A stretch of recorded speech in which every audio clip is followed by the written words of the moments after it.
Painel com o professor Marco Aurélio. O professor Marco Aurélio Freire já está conosco e o nosso assunto é o tarifaço. O presidente norte-americano taxou o Brasil, mas também outros países, até blocos econômicos como a União Europeia. Tem chegado a acordo com vários. Com o Brasil, nada de negociação. Os empresários brasileiros querem adiamento, mas pelo jeito, professor, o tarifaço vai entrar em vigor a partir do dia 1º de agosto. Bom dia, professor Marco Aurélio. Bom dia, Vitor. Bom dia, Renata. Bom dia aos ouvintes do Manhã Cidade. Pelo visto, o tic-tac do relógio está chegando lá. Dia 1 de agosto devem ser implementadas essas tarifas de 50% sobre todos os produtos que no comércio dos Estados Unidos com o Brasil, por causa, né, das medidas do Trump. Agora, como você lembrou, ele vem fazendo acordos, sim, com vários países e blocos do mundo, e os acordos são bem interessantes. Com a União Europeia, ontem ele fechou o acordo, e o acordo é o seguinte: os europeus têm que investir 600 bilhões de dólares na economia americana, e aí eles reduzem as taxas para 15%. O Japão também tinha uma tarifa de 25%, caiu para 15%. Por quê? Porque os japoneses vão investir 550 bilhões de dólares no mercado americano. Também outros países conseguiram suas taxas também. O Reino Unido, a Inglaterra, como um todo, também vai cair. Tem taxa que vai ser zerada. Por exemplo, a taxa do sistema aeroespacial, indústria de aviões, taxa zerada, mas o resto 10%. Até a China, né, que é o grande inimigo aí comercial dos Estados Unidos, eles têm um acordo, aliás, um cessar-fogo de 90 dias, desde o dia 12 de maio, e as tarifas são de 145% do lado americano e 125% do lado chinês. Vai cair para 30%, muito provavelmente é o grande acordo que está sendo costurado. E países menores, né, do que esses aí, mais famosos, também conseguiram acordo. Por exemplo, a Indonésia, que ia ter uma taxa de 46%, caiu para 20%. O Vietnã, que teria uma taxa de 32%, cai para 19%. E também a Filipinas, que tinha uma taxa de 30%, também cai para 19%. Os Estados Unidos estão fazendo acordo com todo mundo, menos com o Brasil, e eu ouso dizer a vocês, não vai sair acordo com o Brasil de jeito nenhum, porque o plano de Trump é um plano bem específico para essa região do mundo. E assim, inclusive tem senadores brasileiros lá, não é isso? Sim, e a comitiva de senadores deu em quê, professor? Vai dar em nada, porque eles não conseguem conversar com ninguém do governo americano, que não há portas abertas. A embaixadora Maria Luísa Viotti não tem acesso ao alto escalão do governo norte-americano, não tem. Eles provavelmente vai até o dia 1 de agosto, eles não vão conseguir muita coisa não, porque o acesso ao governo americano está fechado. Qual é o grande plano de Trump nesse jogo? Não é econômico, até porque eles têm superávit com a gente. É político mesmo. A escalada é a seguinte: muito provavelmente vão instalar essas primeiras tarifas e também vão, provavelmente ao longo da semana, usar aquela lei chamada Magnitsky, que é contra autoridades. Provavelmente a autoridade do Judiciário Brasileiro, Supremo Tribunal Federal e até ministros do Lula. Pode ser que fique de fora o presidente, é muito provável que eles não façam com o presidente, mas com o resto do primeiro escalão, sim. Depois disso, o Brasil tem que reagir, porque é até pela questão constitucional. Quando o Brasil reagir, eles escalam de novo outras dessas sanções, até o dia que eles podem, provavelmente, descredenciar a nossa embaixadora. Lembre-se, o governo Trump não anunciou nenhum embaixador para o Brasil, desde que Biden saiu, e a nossa embaixadora não tem acesso a nada lá. Então ela provavelmente vai virar uma pessoa não grata, ou seja, vai ser expulsa.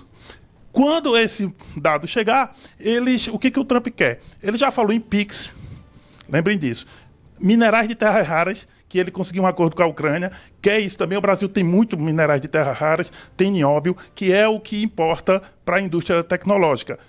Computador, celular e tudo isso. E o segundo passo é que, além disso, o governo americano quer também a questão geopolítica, quer tirar a influência chinesa da América Latina, e o Brasil é um laboratório para eles implementarem isso contra grandes países da região que são de esquerda, México e Colômbia. Então o Brasil é um grande laboratório, dificilmente deve haver. Eles não querem a negociação e vão estar usando o Brasil para testar esse método, para chegarem até conseguir o constrangimento de países como México e Colômbia, e aí mostrar para a China que a América Latina não pode ter chineses por aqui, de certo modo, influência chinesa. A influência aqui tem que ser norte-americana. Esse é basicamente o plano, e aos poucos eles vão implementando. Né? Não negociar faria parte disso. É parte do processo. É exatamente isso aí, o caminho, porque a questão é geopolítica. Inclusive, claro, aí tem a questão do judiciário, principalmente que o STF não fizer mais nenhuma sanção àquelas empresas de comunicação americana, né? As Big Techs. Então, esse é o grande plano. Trump está implementando e, enfim, e toda vez que o Brasil reagir, eles vão dobrar a aposta. É isso que está sendo apurado nos bastidores do poder. Se você olhar dos grandes especialistas internacionais, a gente pode observar isso. Inclusive, nas grandes redes de TV dos Estados Unidos, isso está sendo discutido. Né? Se você olhar ali, dá uma olhadinha em alguns programas em inglês, a gente já nota que esse é o plano. Está sendo revelado, inclusive. Então, vamos aguardar. Claro, Trump é imprevisível. Então, também não dá para dizer que vai ser dessa forma o tempo todo. Porque ele é imprevisível. Tá? Mas que há um plano, e o plano é contra a China, no final das contas. Impedir a dominação não, a influência chinesa nessa região e mostrar que a América Latina sempre foi um espaço seguro para os interesses dos Estados Unidos. Antigamente chamavam de quintal, né? É isso. Basicamente, esse é o caminho. Bom, mas agora, o que a gente pode esperar da nossa política interna? E aqui, falando não apenas do governo federal, mas também a atuação do parlamento. O que a gente pode esperar enquanto resposta, reflexo disso na nossa política interna? Bem, o senador Flávio Bolsonaro andou falando que Alcolumbre e Hugo Mota poderiam ser sancionados pelos americanos. Aí há uma chance de resposta, né, do parlamento sobre esse tipo de conduta. Também não sabemos se vai ou não vai, porque na lei Magnitsky eles podem incluir quem eles quiserem e é muito mais provável que eles incluam o primeiro escalão do governo Lula, não necessariamente do Congresso. Mas isso aí já seria um motivo, né, de resposta. O que nós vamos ter no Brasil é turbulência política, basicamente o lado do bolsonarismo dizendo que eles têm acesso ao Trump e o Lula não tem, e essa questão, né, do peso econômico na medida em que as tarifas forem implementadas. Então a gente vai ter muita turbulência política nesses próximos meses e, claro, observar qual é o limite, né, de atuação política interna, né, do governo federal e das forças políticas que estão aqui dentro, baseado nessa situação. Agora, negociação com o governo Trump é difícil se ele implementar o plano dessa forma, como a gente está vendo. E efeito econômico, né, professor? Porque vamos ter aí impacto no PIB, impacto na geração de empregos, perda de empregos, né? O senhor imagina que daqui para o final do ano nós podemos estar numa crise diante disso? Olha, a crise é mais política. Economicamente, a gente tem como se sair um pouco mais com as empresas americanas. Há empresas lá do lado de lá que também vão sofrer, vão pressionar o Trump do lado de lá. Tem uma turbulência econômica? Tem. Muito provavelmente é mais em cima do dólar, né, e da confiança da economia na questão da Bolsa de Valores. Claro que teremos perda de emprego até que o brasileiro consiga mexer digamos, no nosso mercado. Tem, né? Uma política aí de contingência no Tem como começar a vender para outros países, dependendo do que a gente venda, mas não é automático, não é tão rápido. Então, assim, vai ter turbulência econômica em algum nível? Tem. Não é de quebrar o país, isso aí não. Mas, de algum modo, afeta. E tudo isso vira política, né? À medida em que você tem índices que caem ou o dólar sobe, é óbvio que vai ser mais pressão sobre um governo já pressionado, que é o governo Lula, que não conseguiu, no plano internacional, ter nenhum diálogo com o governo do Trump. Isso também é um problema de política interna e vai se desenhando, já está desenhado, mas a gente vai vendo cada vez mais. Daqui para frente é difícil, é isso. Bom, e nós temos inclusive uma informação de que o nosso chanceler, o ministro Mauro Vieira, das Relações Exteriores, vai aos Estados Unidos, né? Pode tentar um encontro lá com autoridades norte-americanas. Não sei se ele vai encontrar portas abertas, né? Esse é o ponto. Se o governo Trump...